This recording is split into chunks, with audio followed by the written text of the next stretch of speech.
CEO do Grupo Haskell, o meu convidado de hoje trabalha na companhia desde 2014, ano em que surgiu a segunda marca da empresa, o Cortez. Ele se enxerga como um guardião do grupo, palco de inúmeras memórias de sua infância. Todo domingo, afinal, ele e os avós costumavam bater ponto no próprio Haskell. Naquela época, ele enxergava o restaurante como uma grande orquestra, com músicos tocando em separado até a chegada do maestro, que juntava tudo. E o resultado, no caso, era um dos buffets mais famosos de São Paulo. No Cinema Inconsciente Falasse de hoje, Rodrigo Testa.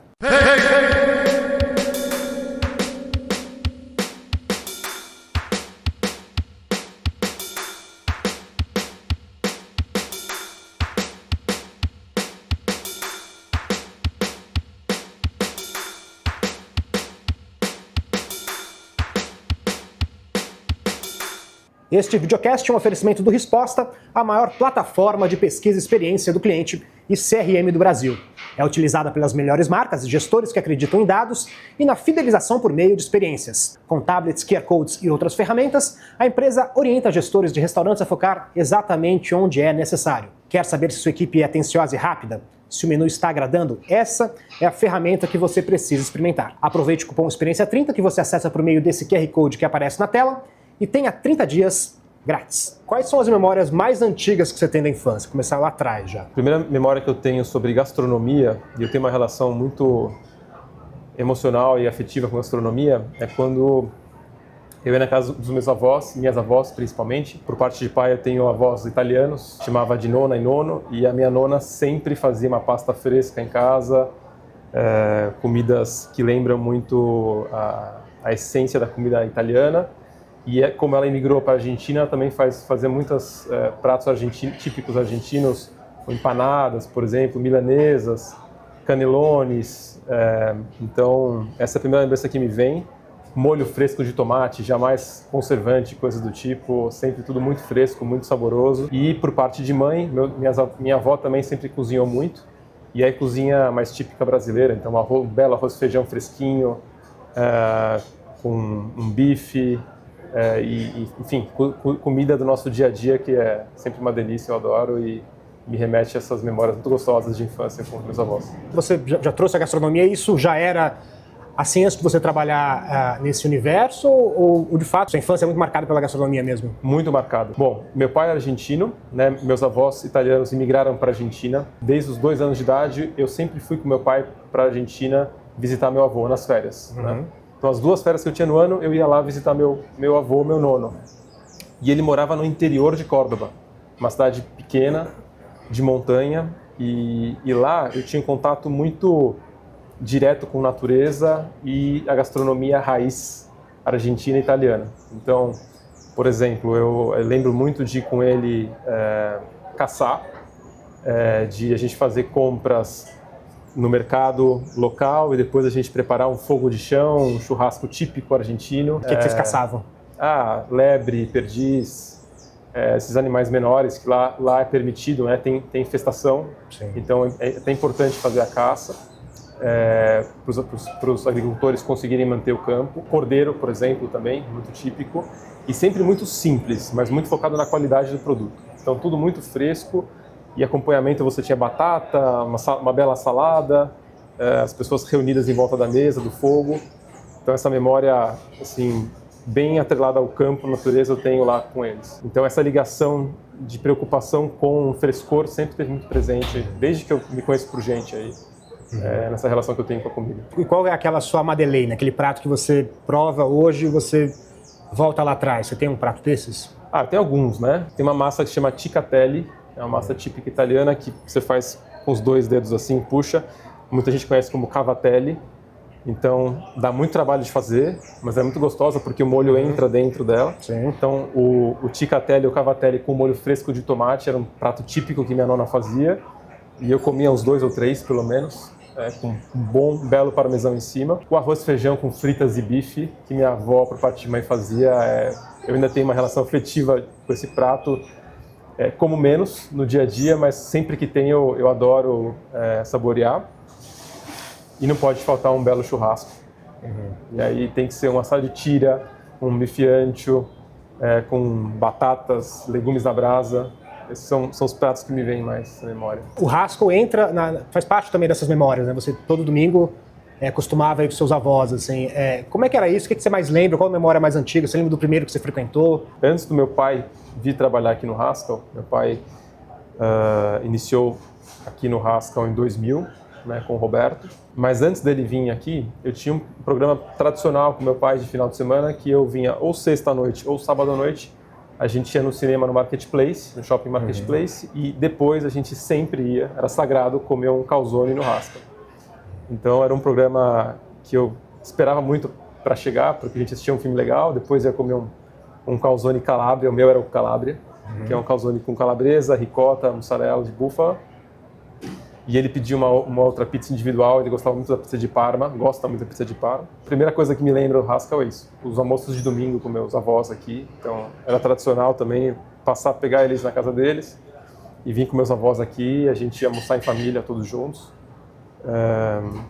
Sempre tinha que monitorar o prato do meu avô, que tinha algumas restrições, e ele gostava de pegar um pouco de tudo, principalmente do que ele não podia comer, mas essa bagunça gostosa de família, criança, pessoas de idade, cada um fazendo a sua bagunça própria no seu prato, isso é o Haskell. Então, fico muito orgulhoso, muito feliz de fazer parte hoje do grupo, de um grupo que fez tão parte da minha infância, uma parte tão especial da vida, que é a vida com a família. Conta um pouquinho da entrada do seu pai aqui, como é que foi isso? Bom, meu pai, argentino, chegou com 20 anos no Brasil, ele começou alguns trabalhos, ele se formou em engenharia, começou com alguns trabalhos técnicos aqui e ele ingressou na Coca-Cola.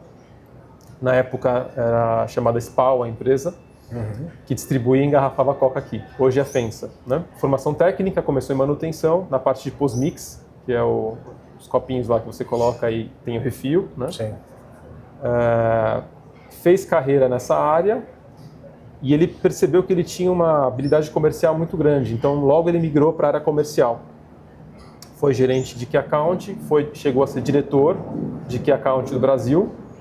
E nessa trajetória comercial dele, ele conheceu o Roberto Villaves, que é o fundador do grupo, que lá atrás, nos anos 70, começou com a marca Viena.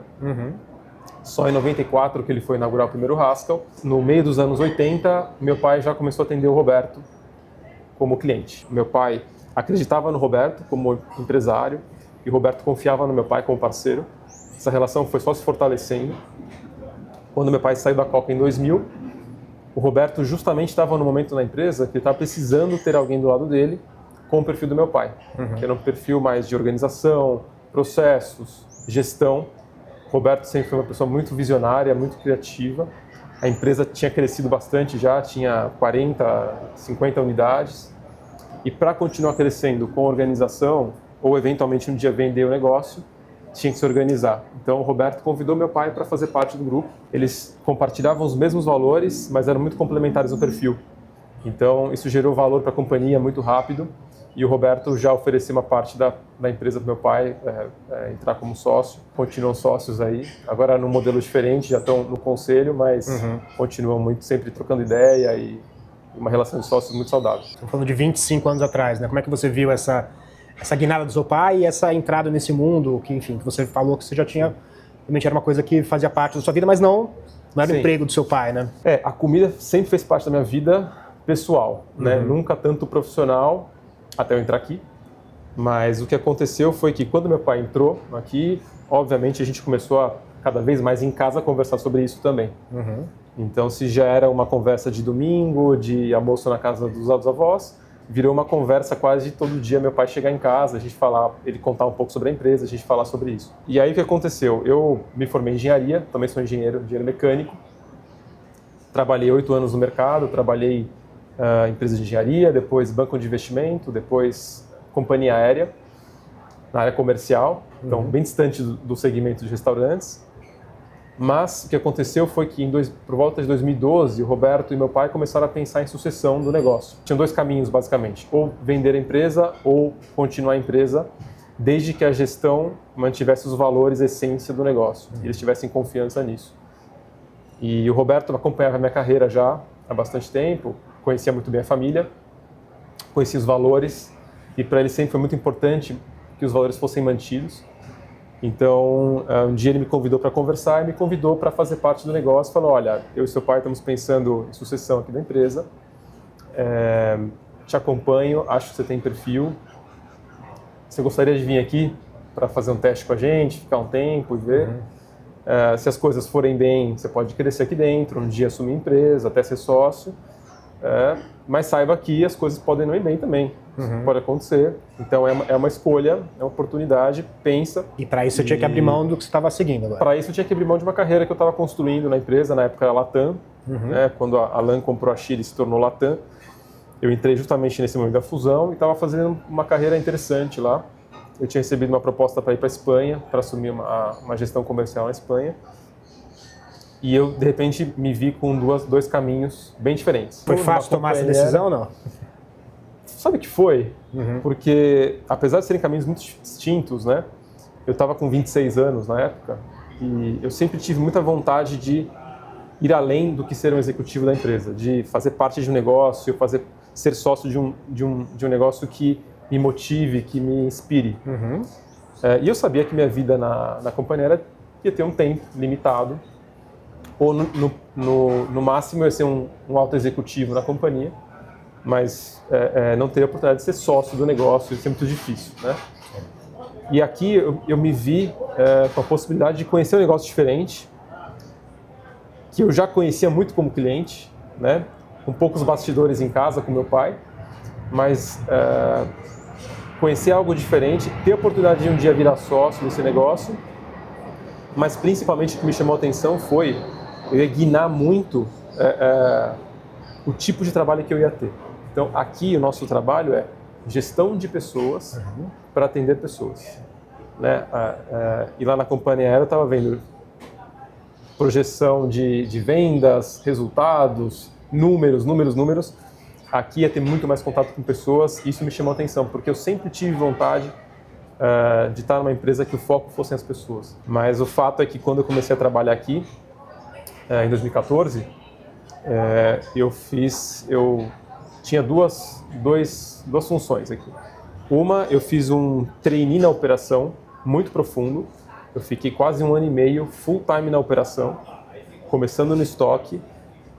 E não era com prancheta, anotando as coisas, só era carregando caixa, contando os produtos e tal, trabalhando de fato na área. Isso partiu do seu pai, do Roberto? Ou meu pai, Roberto, ou você que teve essa ideia? Sempre que um executivo novo entra na empresa, passa pela operação. Já era uma determinação. Mas no meu caso, eles quiseram que eu ficasse mais tempo e conhecesse melhor as áreas. Então, comecei lá no estoque, fui migrando, lavei prato, depois descasquei cebola, piquei tomate, fiz o preparo todo da cozinha, depois atendi cliente no salão, depois assumi a loja como gerente, até fazer realmente a formação completa na operação. Você acha que isso hoje de fato faz diferença na sua visão do negócio ou foi uma coisa assim que você nem lembra? Faz toda a diferença, não é assim um pouco, faz toda a diferença. Não é só romantizar a história. Não, de jeito nenhum. Você conhece a essência do negócio e você consegue discutir, propor soluções factíveis, entender quais são os desafios do negócio, as dores das pessoas. Então, e aí você como um executivo, sócio, que pode tomar decisões, tem alçada para tomar decisões, você consegue agilizar, priorizar muito melhor o que tem que ser feito na empresa, conhecendo a operação. É muito difícil alguém que fica no altar ali do escritório, sentado na mesa, entender um negócio ainda mais como o nosso, que é um negócio muito focado no dia a dia aqui, né? A gente chama de bater o bumbo aqui todos os dias, que é estar na operação, cozinhar, atender o cliente, falar com ele, sentir a dor do cliente, resolver, ver aqui, chegar na loja, ver que às vezes a pintura não está como deveria estar, tem que corrigir, trocar os móveis, tem que fazer uma reforma. Tudo isso você só realmente entende e consegue fazer acontecer se você fizer parte disso. Então, ainda hoje, apesar de não conseguir dedicar tanto tempo assim a fazer essas coisas, quando eu estou na loja, eu gosto de permanecer aqui mais tempo, não é só almoçar e ir embora.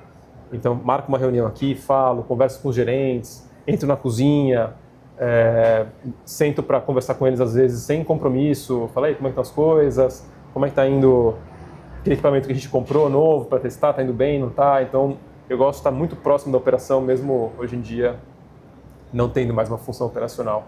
né, específica.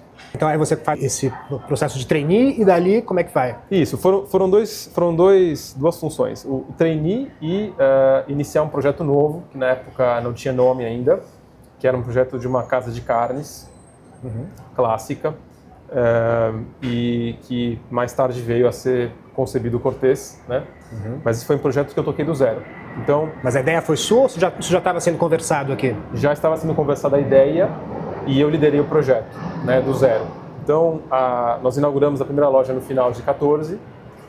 E então, enquanto eu tinha uma experiência aqui operacional no coração do negócio, eu estava também tendo uma experiência de projeto, de construir algo do zero, de formatar uma loja, construir uma equipe, entender os utensílios, qualquer detalhe que faça parte da operação, de construir algo do zero, um conceito novo, branding, tudo do negócio.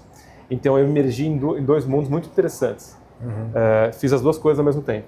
E fiz isso, terminei a imersão na operação em 1 ano e meio mais ou menos, e o Cortez eu segui nos 4 anos seguintes como o diretor de operações da marca. É uma loja que geralmente está próxima do Haskell, quer dizer, é uma concorrência, mas não é uma concorrência. Como é que vocês enxergam essa proximidade e as vantagens, e se é que tem desvantagens de ter essas operações lado a lado? O que tem em comum entre o Haskell, o Cortez e o Jota, inclusive? Parece mais diferente ainda. A proposta de valor. Então, a gente se propõe a oferecer para o cliente uma experiência que supere a expectativa dele. Quando chega a conta, ele fala, poxa, pelo que eu recebi, isso aqui valeu muito a pena. Poderia até ser mais caro. Então, essa essência nossa de oferecer sempre mais do que o cliente espera, está em qualquer marca que a gente tem. A gente não se importa em ter um Haskell perto de um Cortez ou perto de um Jota, que o público, a gente sabe que o público nem sempre vai comer a mesma coisa. Então, um dia ele vai querer uma carne, um dia vai querer uma massa, um dia ele vai querer uma salada, um dia vai num sanduíche. Então, a gente acha até bom quando as casas são próximas, a gente até consegue fazer uma gestão mais otimizada dos restaurantes. Mas tem isso também, assim, se não fosse um Cortez ali do lado, seria uma outra marca que não seria de vocês. Com certeza. A gente sempre pensa isso, né? Se não somos nós, é a concorrência. Mas tem que fazer sentido, né? Não é porque a gente tem um Haskell lá que vai fazer sentido ter o Cortez e vice-versa. Às vezes, aquele ponto ele serve para uma marca específica nossa e tudo bem, né? A gente ter só uma loja ali. Acontece muito com o Jota, por exemplo. O Jota são lojas menores e dependem de um fluxo passante muito grande, né? Então é uma marca que tem características um pouco diferentes de perfil em relação ao Haskell e Cortez. E nesse período que você não estava aqui na empresa, você tinha uma coisa assim de um pouco por ser o filho do dono de querer se meter, ou você queria se meter, mas também não sentia espaço? Como é que era um pouco dessa relação? Que eu acho que é meio natural de você se sentir já dono de alguma forma, né? Na verdade, eu nunca tive esse sentimento, porque talvez seja para algumas pessoas, mas no caso do meu pai, ele entrou com o objetivo de profissionalizar a empresa, né? Então a empresa tinha dado alguns passos de profissionalização, mas ainda tinham pessoas próximas do Roberto, da família até, que estavam em funções que, dado o corpo que a empresa tinha ganho, já não estavam mais adequadas àquelas funções. Então meu pai veio com o objetivo também de tornar aquilo 100% profissional, sem colocar no meio, sem ter no meio cuidado com ser familiar ou ser amigo ou não, né? Cuidando de acolher as pessoas de qualquer forma, mas sem ter aquele vínculo pessoal. Dado que ele foi a pessoa que veio profissionalizar o negócio, a gente nunca conversou sobre, você gostaria de entrar lá, não gostaria. Foi sempre algo muito natural, ele tá na empresa e eu tá seguindo minha carreira. A gente sempre trocou ideias sobre empresas e gestão, mas nunca especificamente de eu trabalhar aqui. Partiu do Roberto isso, né? Sim. Foi interessante. Então, quando partiu do Roberto, acho que foi mais natural a conversa.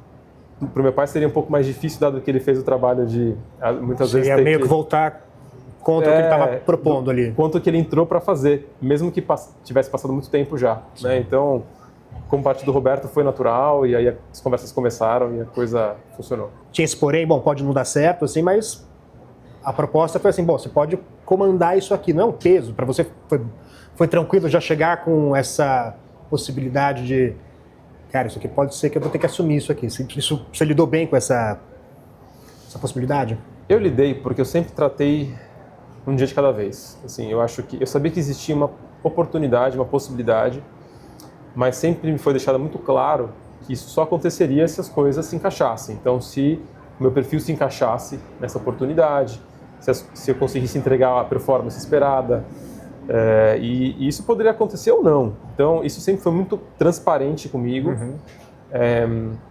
Então, existia a empresa, né, sabia quem eu era, sempre soube.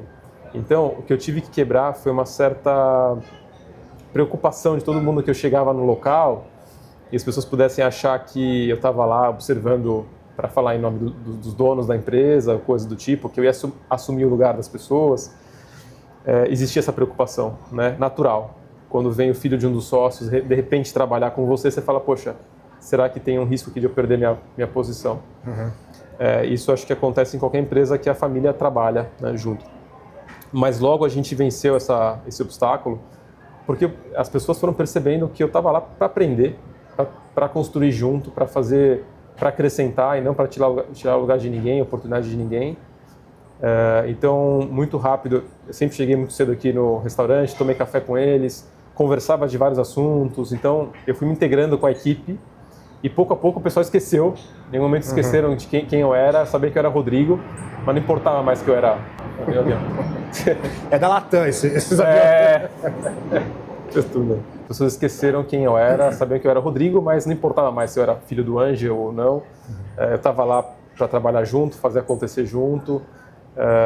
E essa barreira se quebrou muito rápido, então a coisa aconteceu naturalmente. Como é que você define a sua maneira de gerir esse grupo? Eu me defino como um otimista realista, então eu acho que é muito difícil você empreender no Brasil ou gerir uma equipe grande e você tendo metas e ambição de fazer a empresa crescer e tudo mais, se você não tentar olhar o lado positivo das coisas. Então, primeiro, eu sempre tento trazer, mesmo no momento que a gente toma uma decisão errada, quais são os aprendizados que a gente tem daí, dizer que faz parte de inovar, errar, e a gente aprende, corrige rápido e evolui, né? Então, eu tenho esse olhar, sempre passo isso muito para a equipe.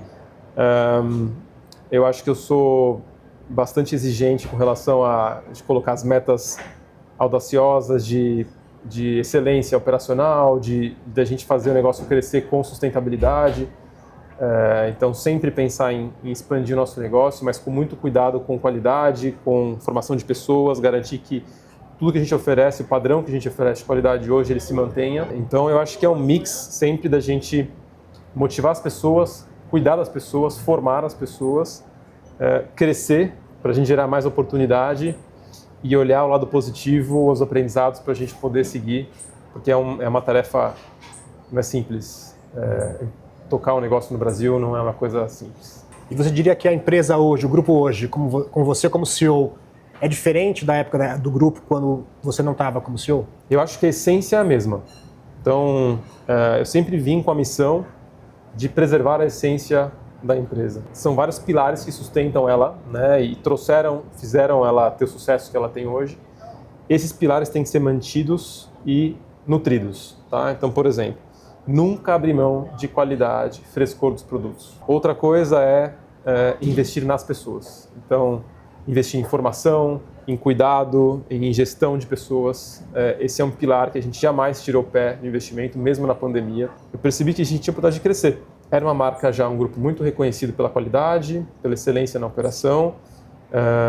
As pessoas aqui dentro sempre cresceram, tiveram muita oportunidade, então sempre tive vontade de expandir essa proposta de valor para mais clientes, seja com o próprio Haskell crescendo, ou Cortez, ou com marcas novas, ou com segmentos diferentes, como foi o delivery. E outro aspecto, eu acho que era preparar os nossos líderes para um mundo que se transforma muito mais rápido do que se transformava 30 anos atrás. Sim. Então, se há 30 anos atrás a gente fazia as coisas de um certo jeito e sempre a gente tinha o mesmo resultado, estava tudo bem, hoje em dia tem que se adaptar muito mais rápido às mudanças que acontecem, né? Então, um exemplo disso é o desafio que o setor passa de mão de obra. 30 anos atrás, nós tínhamos filas, né, na porta do restaurante para entregar currículo. Hoje você tem que ser diferenciado como empresa para conseguir atrair talentos. Então, essa transformação e adequação dos nossos líderes é algo que eu sempre trabalhei e principalmente agora, pós-pandemia, acelerou muito esse assunto, então a gente está investindo muito. E de que forma você acha que aquelas memórias que você tem bem mais novo no Haskell impactam a maneira como você comanda essa empresa hoje? A preocupação com a qualidade de produto que meus avós tinham, de comprar sempre do mesmo fornecedor, porque eles sabem que a qualidade era aquela, o cuidado, o carinho que eles colocavam no preparo do prato, e os momentos felizes que eu tive ao redor da mesa com a minha família, com amigos, com namorada, hoje com minha esposa, meus filhos, sempre foram momentos muito especiais. Momentos que você compartilha conversas e comida com as pessoas, são momentos que marcam muito a gente, né? Isso lá de trás, lá da pré-história, as rodas e as fogueiras que as pessoas compartilhavam sempre foram momentos muito importantes na vida social, né? Então, esses momentos com carinho hoje, trazendo para os dias de hoje para mim, eu tento, através da equipe toda, transmitir para os nossos clientes aquilo que eu tive. Então, que foi muito especial e que eu só tinha vontade de ter mais. Eu lembro que eu tinha vontade de estar no restaurante comer pizza com os amigos, ou sair com a família todo dia. Tinha vontade de estar sempre com eles ali, porque eram momentos muito gostosos. E a gente tem a missão de oferecer esse momento tão especial, com uma proposta de valor tão bacana para o nosso cliente, cada vez mais. Eu acho que é fazer a mesma coisa que eu tinha lá atrás, agora estando desse lado aqui da porta. E você consegue ter hoje como cliente isso? Porque eu acho que 9 entre 10 pessoas da área da gastronomia que eu entrevisto aqui dizem que não conseguem se divertir nos próprios restaurantes. Como é que é com você? A gente estando aqui, é inevitável que eu estou almoçando com alguém, eu vejo um cliente levantando a mão, eu chamo um garçom, atenção, né, para ir atender o cliente, algum produto que não está legal, a gente conversa, ajusta. Então, essa atenção geral ao que está acontecendo, essa preocupação, que pode ser dito como uma atenção que a gente tem, ela é certa e permanente aqui nos restaurantes, tá? Mas isso te atrapalha de se divertir ou não? Meu ponto é o seguinte, eu não vejo isso como uma coisa ruim, né? Eu gosto do que eu faço, então para mim tá tudo certo, eu faço aqui com prazer. E eu consigo também me divertir. Estou sempre com a família aqui, então assim, ao mesmo tempo que a gente trabalha, que a gente se dedica, que a gente ajusta uma coisa e outra e está sempre atento, eu adoro ver meu filho comer macarrão bolonhesa aqui, brindar com minha esposa, tomar um bom vinho, me divirto muito aqui também. Então, eu acho que é um equilíbrio das duas coisas. Se meu inconsciente falasse, também é um oferecimento da Casa Flora, que completou 55 anos neste ano. Fundada como armazém de secos e molhados em 1970, a companhia se transformou em uma das maiores importadoras do país. A Casa Flora movimenta mensalmente de 50 a 60 containers repletos de vinhos, cervejas, destilados, azeites, massas e molhos, entre outros produtos. Ao todo, são cerca de 1.300 itens de marcas que dispensam apresentações como Paganini e Paulaner. Os vinhos correspondem a quase 60% das importações.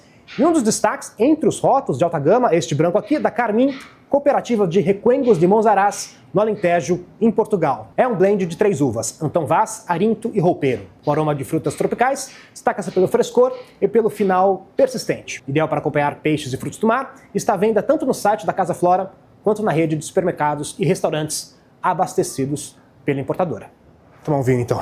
Vamos nessa. Fazer o serviço aqui, qualquer deslize... Já peço desculpas.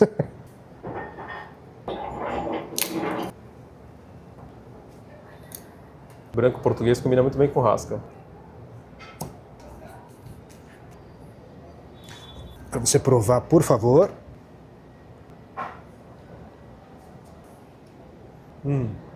Delícia. Deu vontade de pegar uma saladinha do Haskell agora para acompanhar. Esse buffet aqui é complicado, né? Obrigado. Salve, Daniel. Obrigado. Bom, como é que é a sua relação com os vinhos? Sou apaixonado por vinho. Senão também você é deserdado, né? Italiano e argentino, já pensou em gostar de vinho, né? Mas, na verdade, o que acontece? Na casa do meu avô, na Argentina, quase não tinha refrigerante, né? Aliás, não tinha refrigerante. Então, desde sempre, eu tive esse contato com o vinho. Meu avô produzia vinho na Itália e produzia vinho na Argentina. Consumo próprio, nada para vender, mas ele comprava as uvas numa região Rioja, na Argentina, Sim. Tem Rioja na Espanha, mas tem uma Rioja na Argentina que faz uvas muito boas. Ele comprava lá e fazia de uma forma muito manual, muito caseira o vinho. E eu sempre tive contato com esse... E esse mesmo das caçadas? O mesmo, das caçadas. Então, você testemunhou isso, então? Testemunhei, eu vi ele fazer, fiz junto algumas vezes. Provou logo cedo, então, imagina. Não? Logo cedo, né? Então eu sempre tive essa relação também afetiva com o vinho. E eu fui descobrir depois que o vinho que ele produzia era um vinho laranja. Olha só. Porque era uma uva branca que tinha contato já estava com na moda, que hoje não é super na moda. Pois já estava. E não tinha filtragem, não tinha conservante, não tinha nada. Então era um vinho turvo, uma cor meio laranja, clara. Então, muito interessante depois entender o que ele fazia, né? Depois de tanto tempo que eu apreciei com ele o produto. Com um bom churrasco nunca faltou um bom vinho tinto também. Então, eu fui me interessar para conhecer um pouco melhor mais tarde, né? Alguns anos atrás, quando eu entrei aqui na empresa. Fiz alguns cursos básicos para ter um conhecimento básico. Não sou super conhecedor, não sou super sommelier, nada disso, mas aprecio muito um bom vinho junto com a refeição, sempre que possível.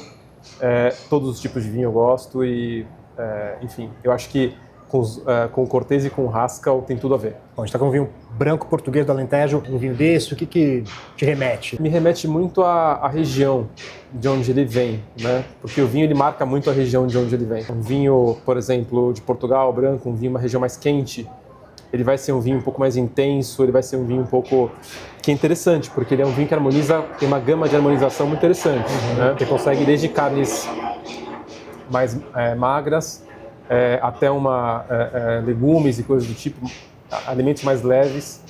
Então, mas ele me remete muito à região que está sendo feito e eu sempre lembro do meu avô, imagino as pessoas daquela região preparando vinho, só conhecendo o processo você entende quão complexo que é, de quantos fatores ele depende para que aconteça, né, seja um bom vinho. Então, me remete à história, me remete a muito trabalho, ao terroir do vinho. São coisas que me vêm na cabeça. E voltando um pouquinho, você estava falando do seu pai. Você vê coisas características dele em você? Muitas, sim. Eu tive a sorte de ter muitas pessoas das quais eu me espelhei na vida, né? Familiares, amigos. Mas meu pai, sem dúvida, é uma pessoa que influenciou mais o meu comportamento, os meus valores. Ele e minha mãe, né? Mas como eu passava muito tempo com meu pai, nas férias, por exemplo, com meus avós, esses momentos assim foram muito marcantes para mim e eu acho que nós dois temos uma característica de facilidade com números exatos, raciocínio lógico, então a gente seguiu um caminho parecido aí da engenharia.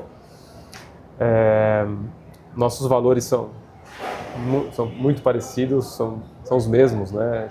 A transmissão de valores da nossa família é muito forte.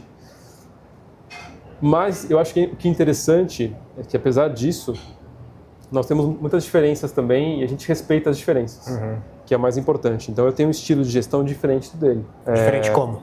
Eu acho que tem vários aspectos, mas, por exemplo, meu pai foi uma pessoa que sempre gostou de centralizar bastante todos os detalhes. E eu tento dar mais autonomia para as pessoas que eu confio, que eu acho que têm condições de tomarem decisões que para ele talvez eram decisões que ele tinha que tomar. Eu falo, não, eu prefiro delegar isso aqui para que essa pessoa ela vá se formando e vá sendo um líder mais completo. Então é um exemplo de diferença. Ele é uma pessoa que preserva muito a forma tradicional da cozinha, de fazer as coisas. Às vezes o chefe vem com uma ideia diferente, eu dou um pouco de liberdade para o chefe trabalhar um pouco mais também e criar. Então, eu acho que são diferenças que impactam no negócio, mas que eu acredito que elas agregam. É importante a gente ter pessoas olhando o negócio com perfis diferentes, com pontos de vista diferentes, né?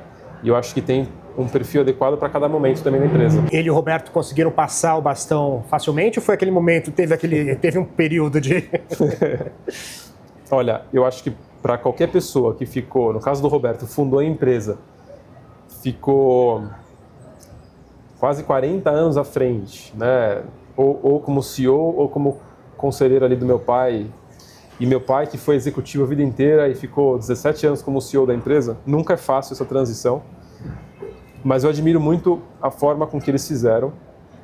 Primeiro, a consciência de fazer uma transição com tempo, com cuidado, não às pressas.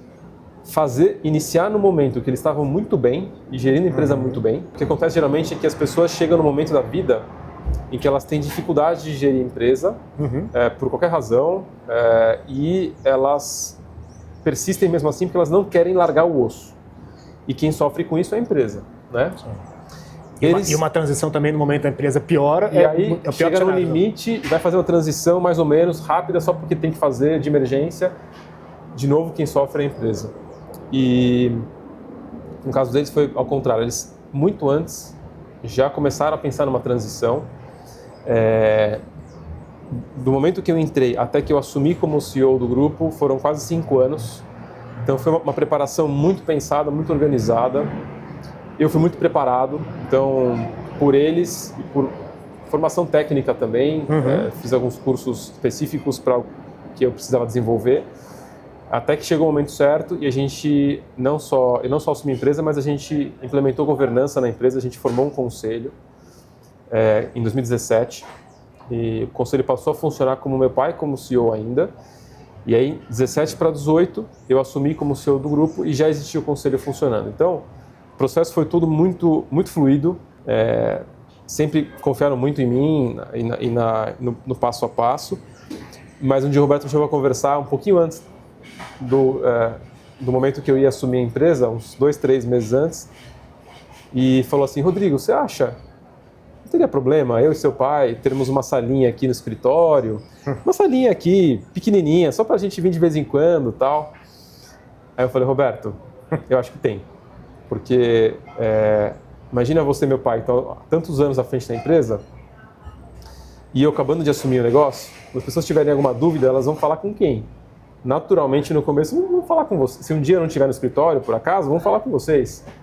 Eu falei, então, ou a gente faz uma transição 100%, ou, se você preferir, a gente espera um pouco mais. Ele falou, não, entendi, faz todo sentido, não tem problema nenhum. Não precisamos dessa linha. E simbolicamente também. Então, ia significar alguma coisa. E foi assim no escritório, então, eles saíram definitivamente. Só que a gente, por outro lado, a gente preserva muito essa relação, a participação deles no negócio, com tanta experiência tão rica que eles têm, de continuarem aportando no negócio. Então, a gente tem o conselho, que se reúne mensalmente, é uma reunião de dia inteiro, em que a gente discute estratégia do negócio, projetos importantes, investimentos, que eles estão sempre lá, fazem parte do conselho, e no dia a dia me ajudam, passam no restaurante, às vezes vem uma coisa que não está legal, me avisam na hora. Então a gente tem essa relação muito aberta, estão sempre lá, são clientes muito exigentes, como tem que ser, e sempre passam para mim observações e tal, então é muito fluido, mas nunca ferindo a ordem da coisa. Então ele vê alguma coisa que não está legal, me liga, me avisa e eu resolvo. Então essa relação a gente foi construindo. E hoje é muito bacana, funciona muito bem. Como é que você define o seu temperamento? Eu acho que eu sou uma pessoa muito equilibrada, no sentido de eu convivo bem com momentos difíceis, de pressão. A pandemia foi um momento muito difícil, todo mundo sentiu, eu senti, foram momentos que a gente tomou decisões difíceis, mas eu considero que eu lido muito bem com a pressão, eu mantenho um equilíbrio emocional que me ajuda a ter clareza na hora de tomar a decisão mais difícil. Por outro lado, eu fico muito inconformado quando eu vejo... erros acontecem, isso faz parte total, mas eu não admito acomodação. Então, assim, se eu percebo que alguma coisa está lá, não foi resolvida, já foi orientada, existe uma acomodação, eu faço acontecer. Eu posso ser muito calmo e às vezes posso ficar muito bravo também quando as coisas não acontecem. Então, no geral, eu tenho uma relação muito tranquila com o meu time, direto, e com todos os funcionários, porque todo mundo aqui é muito alinhado no padrão de qualidade que a gente tem que entregar, mas existem momentos que a gente tem que ter conversas difíceis. E quando tem que ter também, faz parte, e eu tenho faz parte do dia a dia de gerir uma equipe tão heterogênea, tão diversa, e que sempre trabalha num nível de qualidade tão alto. E como é que você acha que as pessoas te enxergam? Eu tenho boas conversas assim a gente tem uma prática de fazer avaliação 360 tempos em tempos na equipe, então a equipe às vezes fala, poxa, às vezes você puxa demais, você coloca a meta muito lá na frente, muito difícil de bater e não é realista. Eu acho que às vezes faz um pouco parte esse jogo de a gente puxar um pouco mais, às vezes a gente alivia, depende do momento que a gente está. Mas para ver se as pessoas dão conta, é um pouco isso. Para ver quanto cada um responde, depois a gente alivia, ajusta. Esse movimento, essa dinâmica, ela faz parte, né? Então elas me veem como muito exigente. Tem o quê de blefe? Detalhista, eu sou muito chato. Eu chego na loja, já vejo um monte de coisa que ninguém vê. Mas, por outro lado, eu acho que uma coisa muito importante para mim é uma pessoa muito justa. Então, esse para mim é o maior, é o mais importante. A gente pode discordar, mas se a gente for justo e transparente, as coisas fluem. Então, faz parte. A reclamação, poxa, está demais, isso faz parte, é assim. A gente, no fundo, todo mundo está remando juntos e tem o mesmo objetivo de entregar excelência e crescer a empresa, então faz parte. E é assim que você se enxerga ou você se enxerga de outra forma? Não, é assim que me enxergo. Assim, como a gente faz muito essas conversas abertas e transparentes, feedbacks transparentes, pergunto para eles sempre o que eles estão achando e tudo mais, a gente não tem nada oculto. A gente tem conversas muito francas sobre empresa, como as coisas têm que ser tocadas, o que está bom, o que não está bom. Eu tenho feedbacks periódicos com todo mundo. Então, assim, isso para mim é um grande valor. A gente não tem politicagem, eu não tenho que provar nada para ninguém, não tenho que fazer o que o outro quer. O que importa aqui é o melhor para as pessoas, é o melhor para a empresa. Reunião de conselho, aquilo que não está legal, a gente expõe e fala assim, esse aqui é o nosso plano de melhoria, vamos resolver, faz parte. A gente celebra as coisas boas também, então olha que legal que a gente atingiu, que a gente conquistou. Então, as coisas são assim, a gente tem uma transparência muito bacana aqui na empresa de trabalhar e de encarar quando está tudo bem e quando não está também. Tem alguma característica sua que você não gosta, que você gostaria de mudar? Eu diria assim, que nós temos que, ao mesmo tempo que respeitar nossas diferenças, também trabalhar para melhorar alguns aspectos. Isso é parte também do desenvolvimento das pessoas. E eu sempre fui uma pessoa muito metódica, muito exigente com relação às metas e tudo mais. E aqui no Haskell eu aprendi e continuo aprendendo a como ver o outro lado, enxergar o outro lado, quais são os desafios que as pessoas têm e como que eu posso ajudá-las, e não só cobrar das metas, né? Então, eu diria que é uma coisa que está em constante evolução, que é como que a gente, se colocando no lugar do outro, a gente consegue, tendo empatia, a gente consegue resolver mais rápido os problemas. Porque é muito fácil, o que geralmente acontece, né, os gestores exigirem as metas e cobrarem. É um modelo padrão. E eu acho que uma coisa que está em constante evolução minha e do time todo aqui é como que a gente se coloca no lugar do outro e ajuda o outro a se desenvolver para atingir as metas. Então, esse é um aspecto de desenvolvimento que eu não diria não gostar, mas é algo que a gente está sempre se provocando a como fazer melhor. Fala-se hoje muito de legado, né? Você imagina qual legado você pretende deixar? A gente pensa muito na nossa missão atual, nossa proposta de valor. Assim, eu não penso muito o meu legado, acho que isso é uma coisa que eu tenho, para mim, uma coisa muito importante, eu tenho os valores que eu tenho pessoais muito claros, e o que eu tenho certeza que vai acontecer na vida é que eu jamais vou abrir mão deles.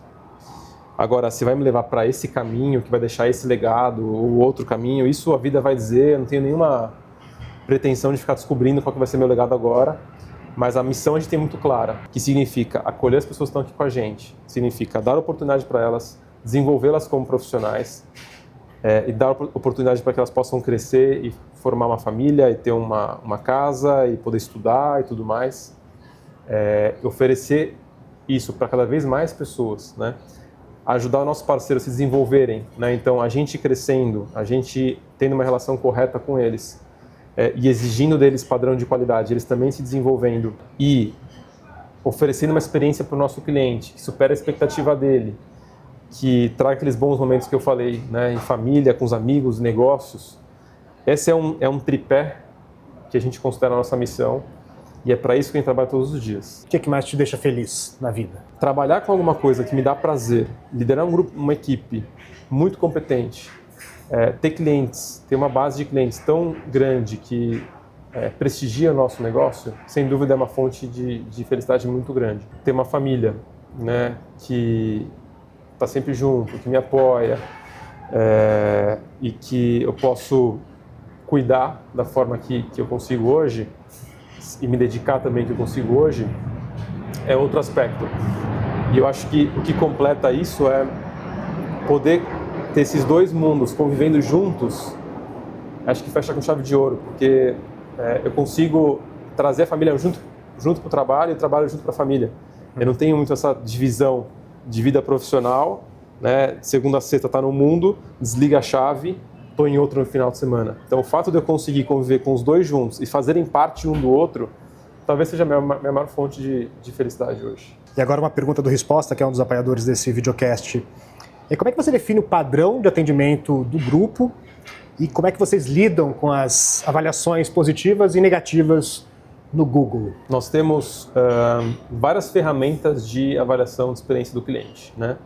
O Resposta é uma bem importante nossa e nós temos outras. Nós temos uma equipe interna nossa de experiência do cliente, então é uma equipe que roda as lojas e avalia o nosso padrão. Nós temos todas as avaliações monitoradas nas redes sociais, né, no Google, no Instagram e por aí vai. E nós temos um comitê de experiência do cliente que acontece semanalmente, em que a gente trata todas as questões, tanto destaca o que está indo muito bem, que a gente tem que preservar e reforçar, como os pontos de melhoria, principalmente os pontos de melhoria daquilo que a gente recebe de feedback das ferramentas e dos clientes. Então, eu diria que a gente trata tudo com muita transparência, a gente vai na raiz do problema, a gente não fica floreando, dourando a pílula, a gente traz as coisas como elas são. Então, a gente coloca bem grande lá os comentários dos clientes, né, a oportunidade de melhoria que a gente tem. E apesar de a gente ter um percentual muito baixo de comentários negativos, a gente olha cada um deles com muito carinho, extrai tudo o que é possível de lá para tentar melhorar. Não basta você ter ferramentas e ter dados do que os seus clientes acham de você. Se você não tratar aquilo com muita atenção, muita clareza e muita transparência e honestidade, não vai adiantar nada.